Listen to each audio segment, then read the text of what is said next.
ما زالت أخبار الفنان إبراهيم تطلسس السارة تردنا لحظة بلحظة، فبعد تعرض فناننا هذا لعدة طلقات نارية في 14 من آذار الماضي تم إنقاذه بصعوبة، وفي آخر ما كنا قد توصلنا له إنه كان قد تعرض لشلل في طرفه الأيسر، ولكن صحته تتحسن الآن وما زال يتلقى العلاج في أحد المشافي في ألمانيا.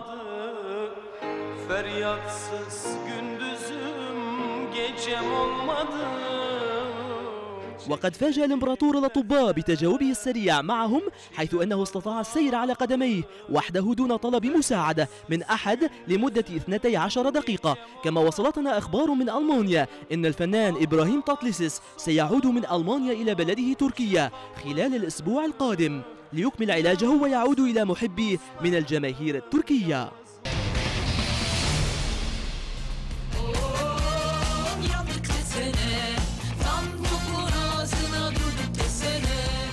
قامت ملكة بوب الغناء التركي سيزان أكسو بإظهار أحدث 2 من أغانيها في حفل تتويج مسابقة الموسيقى والغناء، ونالت هاتان الأغنيتان إعجابا كبيرا من قبل الجماهير. وقد شارك فنانتنا في أغنيتها التي تحمل اسم آيار ابنها مدحت جان بعزفها على آلة الجيتار.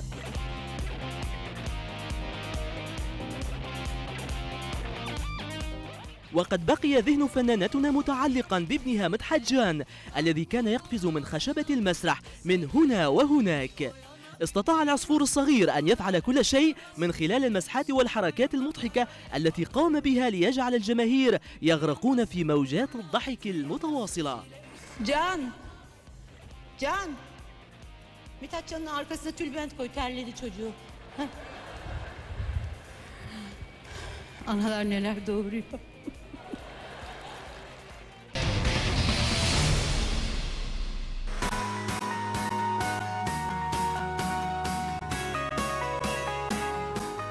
في الأيام الماضية وصلت جوائز الأوسكار الموسيقي في تركيا لمستحقيها، وشارك في هذا الحفل عدد كبير من الأسماء المشهورة في تركيا. الجميع كان موجودا في هذه الليلة، وهنا أمام الكاميرا نشاهد الفنان أركان باتيكايا. Çok keyifli geçmesini diliyorum.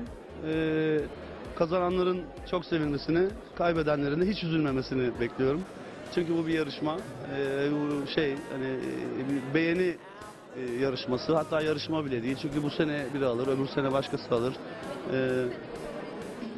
Ben söyleyemem, o şimdi burada olmaz, ayıp olur. فناننا الجميل أركان باتيكايا أراد أن يتكلم باللغة العربية قليلا عبر ميكروفون قناة التركية، وفاجأنا ببعض الكلمات العربية. وحلوة كل حاجة شو حلوها. Ben şu an yanınızdan ayrılıyorum.